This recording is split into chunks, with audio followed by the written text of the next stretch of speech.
Hi, everybody. I'm Rachel Laws, and I'm here to change your career and change your life.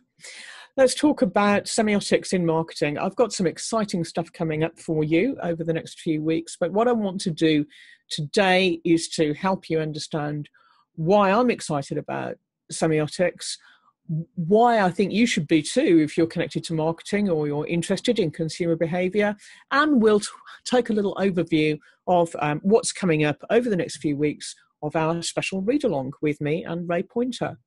So let's begin. I'm going to tell you a story about consumers because for me, I don't wait for briefs to come in before I start doing semiotics. For me, semiotic activity almost always begins with noticing that some consumer somewhere is doing something unusual and asking what caused that behavior. So let me tell you a story about somebody who behaved in a rather strange way. This was in 2018. A bride-to-be in the United States issued a list of demands or instructions, actually, to her future wedding guests. And these instructions were really demanding, so demanding that this written set of instructions went viral. It appeared on Facebook, it appeared on Reddit, it was on Twitter, then it spread to the traditional news media, and it eventually spread all over the world. That's kind of how outrageous it was. What was so extraordinary about this bride's list of demands? Well, she had some very specific ideas about how her guests ought to look and how they should behave. So she decided that there was going to be, amongst other things, there would be synchronized dancing on the beach. And she made it clear that the guests should feel very honoured to be allowed to participate in this synchronized dance. And there was a very strict dress code attached to this dancing occasion, which was organised by sex and, rather shockingly, also organised by weight. Now, just for fun, I mocked up a kind of screenshot of how this would look so that you can see these outfits. So let's just go to that now. I used the popular video game. It's actually Sims 3, which isn't the most recent one, but it's one that you can do a lot of playing around with. So I used the video game, The Sims, to mock up the dress code for this wedding. So there you go. Let me talk you through what we've got here. So female guests who weighed less than 160 pounds were to be the most brightly coloured and also the most expensively dressed as well. So the dress code for these women who are under 160 pounds, they were required to wear orange suede trousers. This is Hawaii, remember, on the beach. It's going to be hot. Orange suede trousers, a green velvet sweater, a Burberry scarf, and a pair of Louboutin heels. Those are the shoes with the red heels. I'll talk about the prices of that outfit shortly. Men, if they weighed less than 200 pounds, they were instructed to wear purple and white, and also a special kind of hat, which I'll show you in a moment. Children had to be in red. People who were over a certain weight, and this is going to correlate, I guess, with the older guests as well. People who were over the weight limit were expected to wear head to toe black if they were women, and camouflage if they were men. You can imagine, I probably guess, how offended people were by this particular stipulation. So let's have a look at what she was actually asking for in terms of cost. So some fashion bloggers commented on this. I mean, the whole world commented on this story, but some fashion bloggers commented on it as well. So in this bride's list of instructions that she'd issued to her guests, she stipulated that each woman who was attending the event was required to spend a minimum of $1,000 on her outfit. But in fact, as some fashion bloggers noted, if you look at the individual items involved, the total amount would have come to far more than $1,000. So those shoes for the women, remember she's specifying a particular brand, around about $700. The Burberry scarf, it's going to start at about $400. So these are all of this expense was on the guest, by the way. No one's paying for it for them. There were some items were not so expensive, and in particular, I said I was going to talk about men's hats. So the men were, for the younger men anyway, were for some reason instructed to wear soda hats, if you're wondering what one is, that's one right there. I think if that's demonstrating anything, it's that this bride wasn't totally missing a sense of humour. I think that if we're going to talk about the hat as a semiotic sign, I think what that communicates is a certain, shall we say, lightheartedness, which she perhaps hoped to bring to the event, maybe a sense of informality. In general, though, the cost of these outfits alone would have been quite a burden for people, I think, for most guests. Added to which, what we're looking at here, that's just the outfit for the dancing. People were told that they had to appear in a different outfit for the evening part of the event and so forth. Now, what happened was that people around the world laughed and were very critical of this woman's instructions, which she'd published. And as a result of this, the bride was very upset about her, and she responded publicly on social media. And she, amongst other things, she informed the world and her guests that none of this was compulsory. She said, look, you know, guests who don't want to take part in the synchronized dancing, that's fine if you don't want to. We can give you some alternative activities, such as, they were offered options such as clearing away the dinner plates, making a video of the dancers, or handing over a cash contribution to the honeymoon. So a very generous accommodation there, I think we can all agree. All right, so what's going on there? It's what I want to say is that when you see a consumer behaving strangely, it's almost never the result of some individual failing of their personality. It's usually because they're behaving in line with the expectations of a group, of a subculture, if you like.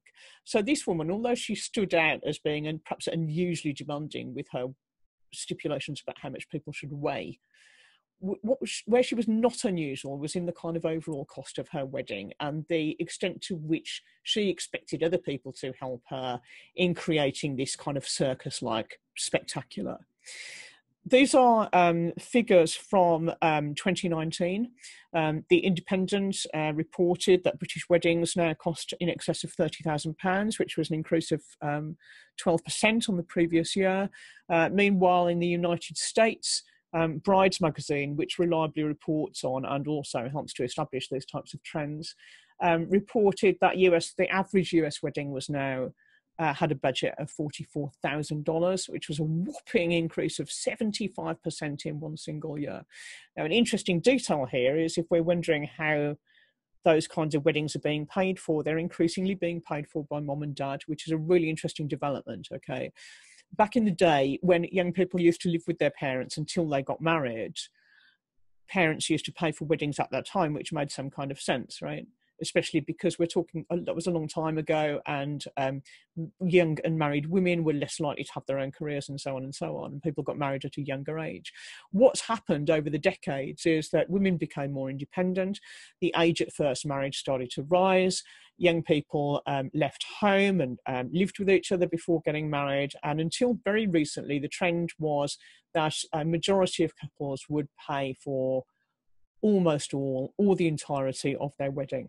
And what we're seeing now with this sudden uptick in the size of the budget attached to weddings is that we're seeing a reversal of this trend in who pays for the first time in decades, where now mom and dad are being required to foot the bill again because the bill is simply too large for a young couple to find the resources for. So there's a lot going on. It's not just this one woman, you know, with her synchronized dancing on the beach in Hawaii. We've got a whole generation of young people in many countries around the world whose wedding budgets are going sky high, okay? And there are some interesting trends going on here, because if you listen to marketers talk about, you know, millennials and Generation Z and what their values are, you're going to hear a lot about they really care about sustainability and they like things to be natural. And that certainly has been responsible for a kind of rustic theme which has emerged in weddings in recent years, as you can see in those images on the left, right? So it's very common for people to collect these glass jars, which are called mason jars, to put flowers in as table decorations. And they will wrap things in hessian, like these wraps that you can see around these jars. They'll have hessian bows on the backs of their chairs. They'll have these rustic type of signs, welcoming people and letting them know where to find stuff at the event, right? Now, you would think, it sounds great, doesn't it?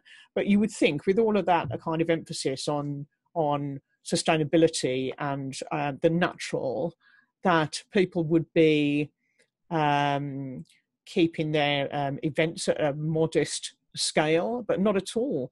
This trend towards sustainability in the rustic has done nothing to limit the swelling in size of the wedding as an event. So people are wearing huge dresses. Dresses are getting bigger. Wedding cakes are becoming enormous. That's a particularly large example there, but it's a real cake. It's from an Instagram account called Rich Kids of Instagram. And indeed, what's going on here, the reasons why weddings are becoming bigger and bigger and more spectacular and therefore more expensive, is because of digital culture. It's because people are very conscious about, I'm going to say, the need to broadcast these important moments, to make them photographable for Instagram, for Tumblr, maybe for Facebook, to show the world. Because if you don't show the world your special day, and if it's not bigger and more special than the last person's, then it may as well have not really happened. So we've got, on the one hand, these millennial values around being very sustainable, and on the other hand, we've got this mushrooming of spending and these spectacular events. So that's why what we see in this individual woman's behaviour is a clue that something big is happening in business. There's a business opportunity there, okay? And semiotics is what will get you from A to B. That's the link for me, anyway. Where I see something interesting going on with consumers, it nearly always is connected to business growth or a business opportunity that my clients might like to take up. That's one of the reasons why I'm very excited about semiotics. It's the major reason why my clients, who are mostly brand owners and ad agencies, are excited about it. And it's an excitement that I want to be able to share with you over the coming weeks as I show you how to detect interesting things happening in the world and how to convert them into innovation and marketing strategy. So I hope that that's sounding good. What we're going to do, as I'm sharing all this stuff with you, is read through this book that I've just published, using semiotics in marketing, and Ray and I will talk about it together today and also over the coming weeks. Here's a very quick preview of what we've got coming up for you. So we're going to do this in kind of 4 chunks where we discuss 3 chapters at a time.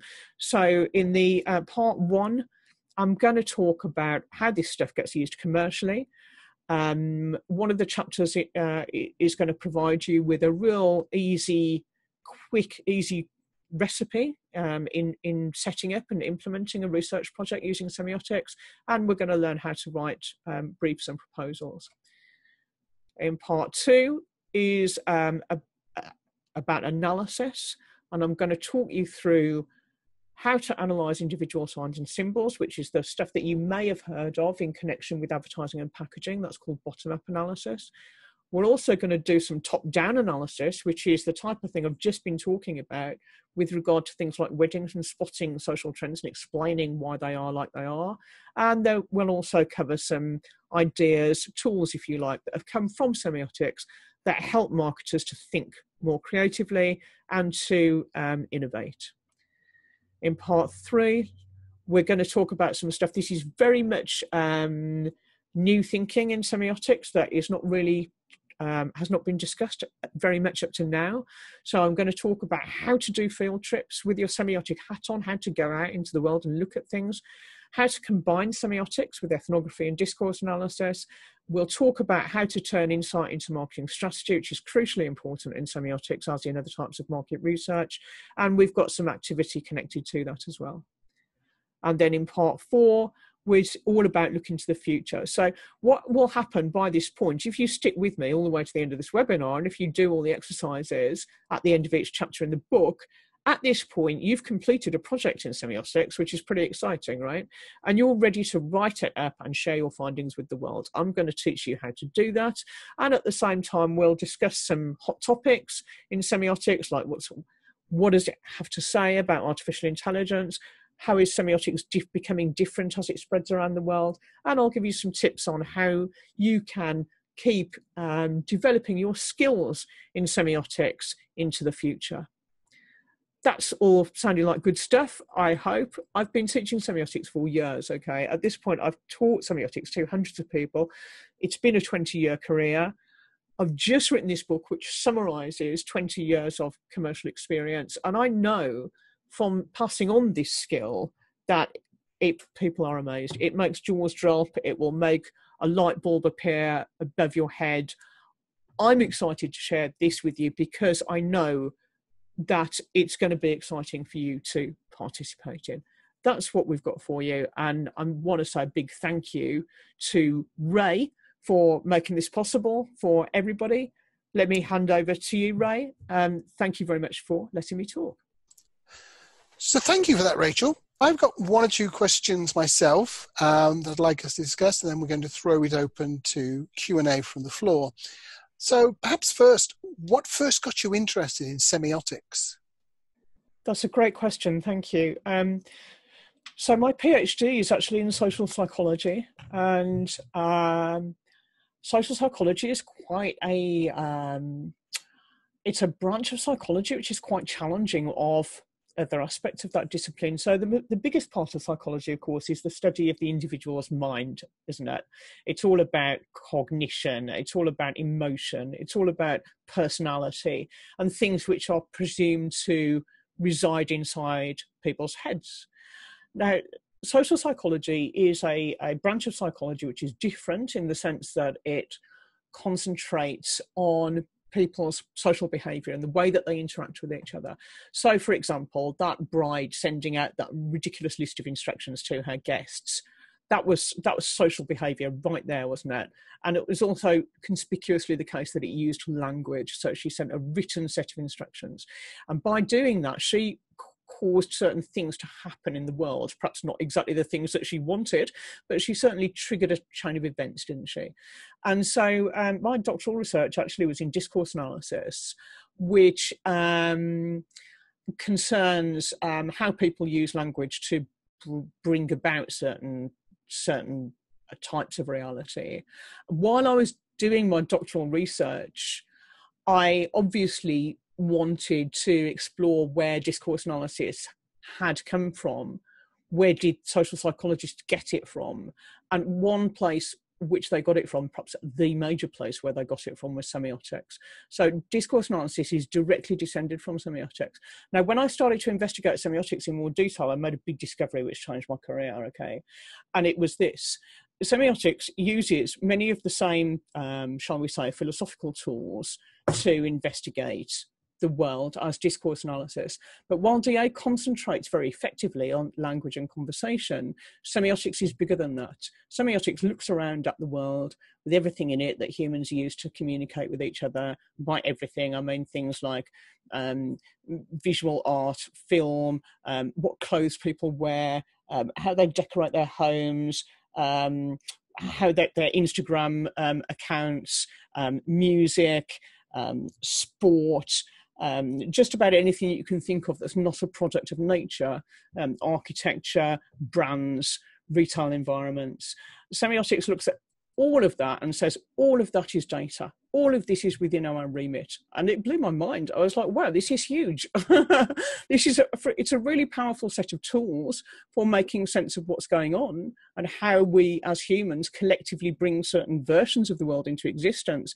But it's got this gigantic scope. There's nothing that it leaves untouched. And for me, that was a life-changing moment, and I didn't look back. Super. Do you think that market researchers, and actually more deeply psychologists, are too focused at what happens inside one person's head and not sufficiently focused on what happens between people's heads? I would say that, wouldn't I? No, I don't want to dismiss other forms of psychology at all. You know, I think that cognitive psychology and neuroscience and things like that have their own unique contributions. Having said that, I want to say that it's really important to allow these specialisms to be specialisms, because if we insist on trying to make everything agree with everything else, then each of these individual sets of tools, they become blunt and they lose their ability to get to new insights. And so, yes, of course, I'm going to say, if we concentrate on this question of how do people use language and other types of communication to bring reality into existence, that absolutely does include the normal products of psychology. So yes, of course, I am going to take the view that emotion is not something that lives inside your head or your central nervous system. It's something that is produced in interaction with people. And similarly, cognition, things like memory, for example. Of course, I'm going to take the view that memory is, what if it's not something that lives inside your head? What if memory is a kind of performance? What if it's a social act that takes place between individuals? Now, the reason why I'm saying these things, why I would take this point of view, is not just to be kind of contrary. It's because asking these questions gets you to insights that wouldn't have been achievable in any other way. So that's what it's for. Super. And you had this success in the academic world, you got the PhD, you're well set up, and then you made this jump into the commercial world. Why did you do that, and what was the thinking? It's what's perhaps a more interesting question is, why am I still here? Because there's a lot of things that are really great about academia. Like the big one has to be intellectual freedom. So as an academic, you can pick stuff to research based on what seems intellectually interesting to you, and pursue it, and you don't need to worry about the kind of profit aspect of things, although that is changing over time for reasons to do with how universities are funded and managed, which are outside the scope of this discussion. When you are in business, you're constantly having to return to this question of, how is this useful for brands? How is it useful for marketers? So essentially, how is somebody somewhere going to make some money out of this, And so the question arises of, why would I want to stick with that for 20 years when I could have been doing academic research? I think over 20 years of commercial research, I've really learned to love the business world in a way that I wouldn't have been able to imagine at the outset. And some of the things that I love about it are that it's quick. Things get done quickly. There's no prevarication. People are decisive. Once we've decided to do something, we get on with it. There's often money around for doing research. So research in the commercial sector can be quite well funded. And I guess the business community in general has quite a positive can-do attitude. People are excited, they're enthusiastic. If they think that you've got something innovative, or you've got some means of helping them to be more innovative, then they'll enthusiastically get on board. And that's all of that has made working in the commercial sector a real pleasure. That's great to hear, and I think we should play back that to some of our friends in the academic world. But I want to jump on now to the book. You've got this 20 years worth of experience. So what's the main reason that you've written the book? I think you said it a little bit in the introduction, but it bears repeating. It's actually, I could have written it 10 years ago, and people suggested at various times that maybe I should, and I wanted to wait until I was really ready. You just know when that day comes, don't you? The reason why I wanted to write it now is because when I first started out, providing semiotics commercially, which was 20 years ago now, it's a long, long time ago. At that time, there were hardly anybody was doing it. There was the late, great Virginia Valentine, of course, and there was Malcolm Evans, for whom I have the deepest respect, Greg Rowland, who's a really terrific thinker as well. And that was it. No one else was really doing it. This was pre-Flamingo. No one else was doing semiotics at that time. And so what's happened over the last 20 years is that now semiotics has become very widespread. And on the one hand, that's a good thing, because it means that lots of marketers and brand owners and advertisers are getting use out of it and making better brands and better ad campaigns, which is fantastic. I'm really glad that everybody's taking it up so enthusiastically. It also means that there are a lot of suppliers around, and those suppliers come from different backgrounds. there's a lot of people out there who are very much at the start of their journey with semiotics. It's a common experience for them that they will quickly latch onto the idea that semiotics is about decoding ads and packaging, that it's somehow about looking at visual stuff, picking out a few semiotic signs, saying things like, red means energy and power and blue means sobriety and trustworthiness. And they kind of get stuck at that point. I don't know how to take it any further.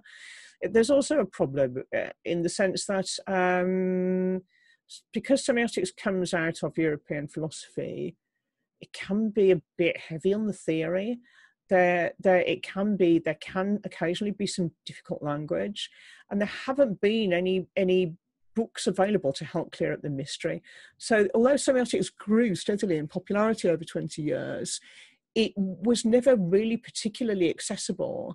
People found it difficult to get into, and there was a lot of vagueness and mystery and confusion about what do these words mean and what are we really doing here, And conspicuously, there are and were books on semiotics, but hardly any of them were for marketers. And even of the couple of books which had some kind of a marketing focus, they were exclusively talking about analysis, and they were not talking about the logistics of how you get things done. How do you actually do a project in semiotics and take it all the way from A to B? So that's why I wanted to write this book. I wanted to clear away the mystery because I was tired of people being confused. I wanted to make it accessible. Let's just break open semiotics and make it available to anybody who wants to do it. That's my promise to you listeners, okay? If you want to do semiotics, if you've got some basic grasp of marketing and you want to do semiotics, you can. I'm holding the door open for you, okay? And thirdly, I wanted to write a book which would not just tell you about the details of how to analyze stuff, but would take you all the way from I've got a marketing problem, how do I tell whether semiotics would be a good idea? Through the process of scoping out a project, what am I going to use for data? What are we doing about sampling? How do I cost out this project? How much time do I need to plan in here? What are the activities that I'm going to do? Then take you through some analysis, including some stuff that people don't normally talk about, like the cultural top-down stuff. To talk about now you've got some insights, how to convert those into real world marketing strategy, which is also a place where a lot of academic semiologists kind of fall down because they don't have the commercial experience to do it. And finally, to address topics like, how do I write about this? How do I write a report or a presentation on semiotics that looks good, that people can understand, that's usable commercially? And so what we've got here, I believe this is the first book in existence, which provides a complete guide, step-by-step guide through the whole journey of all the way from I've got a marketing problem to I've now got a set of practical marketing recommendations in a format which is easy for other business people to digest. And you're not expecting people just to read the book. You've also got exercises in the book. So could you just describe what a couple of the exercises might be like?